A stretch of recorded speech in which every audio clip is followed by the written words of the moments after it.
Sage of the Shadows, where dark whispers echo through the night.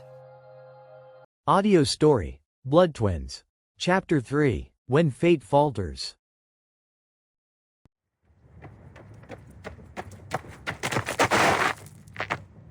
It was a promise to keep the city safe. His family worked hard to ensure that everything about to happen never happened, and for the most part, it worked in their favor. But now, chaos had returned, striking down everything peace was built on, the main core of their protection and the ones who had been feeding them. Thinking about it, Togi's lips parted, his fangs revealing his growing anxiety. He couldn't understand when everything began to slip from their grip. Had this happened before or after he lost interest in the peaceful streets? Could the killings have been started by someone he had harmed and once tried to kill, but eventually spared after realizing the hunt was futile? Or had his family weakened when their purpose shifted from protection to assistance? Togi gasped, feeling his anger slipping beyond his control.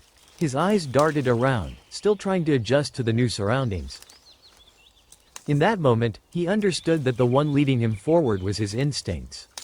Blood was merely a guide, confirming the path. But now, he not only smelled it and saw it, somehow, he felt it. And this feeling was the one he trusted most.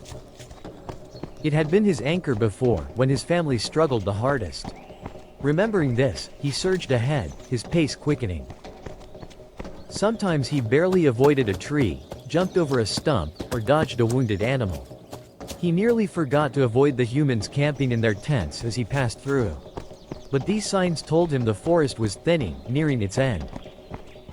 He struggled to grasp how much time had passed, but he was certain the chase had taken at least a couple of hours. The sun was already peeling away from its cover, and the air was growing warmer and heavier. He couldn't stop obsessing over his prey. Had it noticed him? Was it tirelessly trying to evade capture? Was it injured? But all those questions froze in his mind when he reached the clearing. What he saw next made him halt, stopping short before his momentum could carry him further. A young woman with long red hair stood before a man, gripping a stake that trembled in her hand. Her expression was prepared for anything. But her eyes, what lay within them? Loneliness? Regret? Acceptance? Maybe even an odd glimmer of happiness? That last question was answered when she smiled. Something about it was off. It was a smile that met her empty eyes without hesitation. It surrendered to fate before the assailant could make his next move. She dropped the stake, letting it fall with her body as she knelt. She was ready, and she wasn't hiding it from the one she expected to make the final step. The assailant finally moved, disbelief tightening his features. He raised his hand, then stopped, tensing mid-action. His head snapped to the side, but his body was already accepting its fate. A splatter of blood burst from his mouth as a hand, unseen until now, emerged through his chest. The hand, dripping red, revealed itself to the girl as she knelt on the opposite side.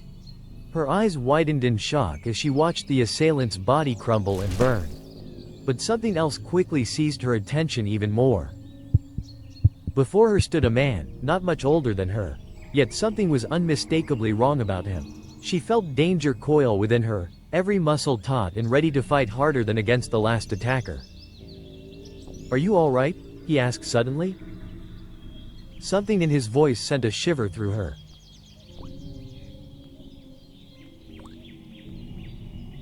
The way his blood-streaked hand shifted, almost leisurely, confirmed her suspicion.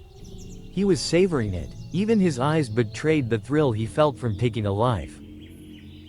Wrinkles creased her brow, and every fiber of her being tensed, bracing against this new, unwanted threat. Yes, she had been ready to surrender, but now she questioned why. This man was an unknown, and she could read it plainly in his expression. He was waiting for her to make a mistake. And she had a habit of making them. "I won't hurt you," he promised, voice smooth and deceptive. "No need to." The girl gritted her teeth, her hands trembling. Every muscle screamed at her to run, but she couldn't, not with him so close. Her heart pounded like a war drum as he stepped forward, his bloodied hand relaxed at his side.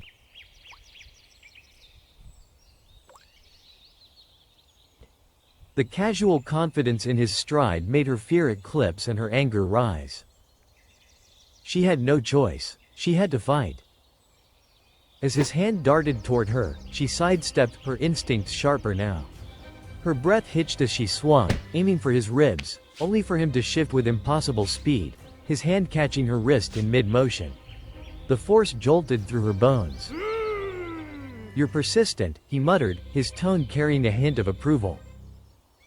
His grip tightened like a vice, and she could feel the strength coiled in his fingers, enough to snap her bones with a twist. Her other hand shot up, clawing at his face. He reeled back, a hiss escaping his lips as her nails scraped across his cheek.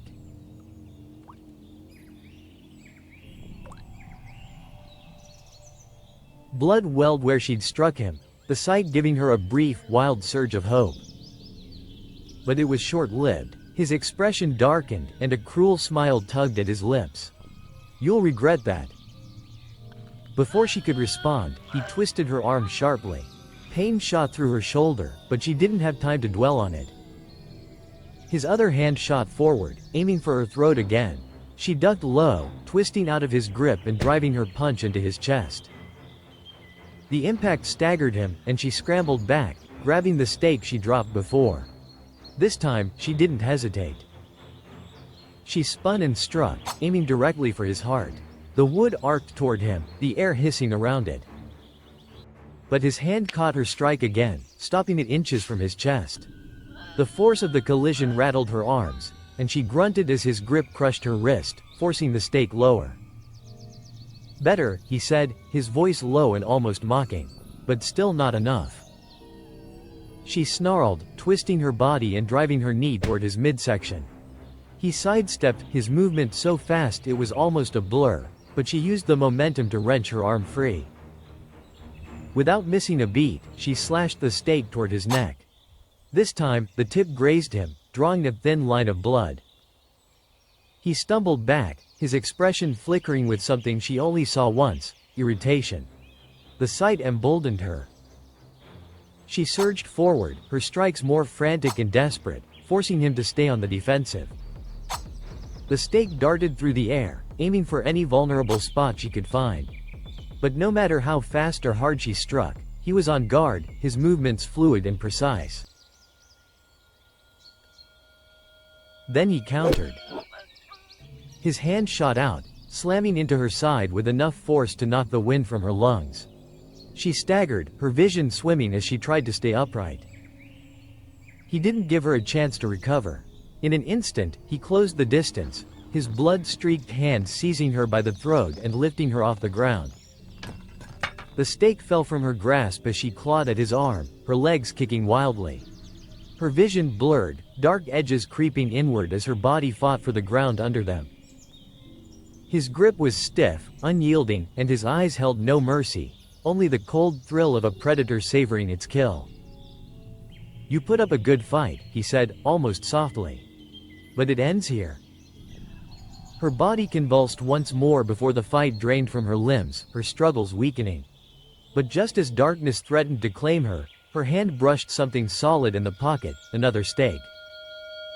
With the last ounce of strength she had, she grabbed it and drove it upward, aiming blindly. The stake plunged into his shoulder, and he roared, the sound ripping through the clearing. His grip faltered, and she fell to the ground, gasping for fast recovery. But the impact left her too weak to rise. She could only watch as he yanked the stake from his shoulder, his eyes burning with fury. "Enough," he snarled. He was on her in an instant, slamming her back against the earth. Pain exploded in her skull, and the edges of her vision darkened further. She tried to move, to fight, but her body wouldn't respond anymore. His face loomed above hers, his expression unreadable now, but his bloodied hand moved no closer. Instead, he simply watched her, his glare filled with an unsettling mix of curiosity and something far darker. His figure loomed above her, blood-streaked and eerily still, as though he were savoring the moment. The edges of her vision blurred, but not before she caught the faintest curl of a smile on his lips. A smile that promised this was far from over. His image burned into her mind, the last thing she saw before the darkness claimed her completely.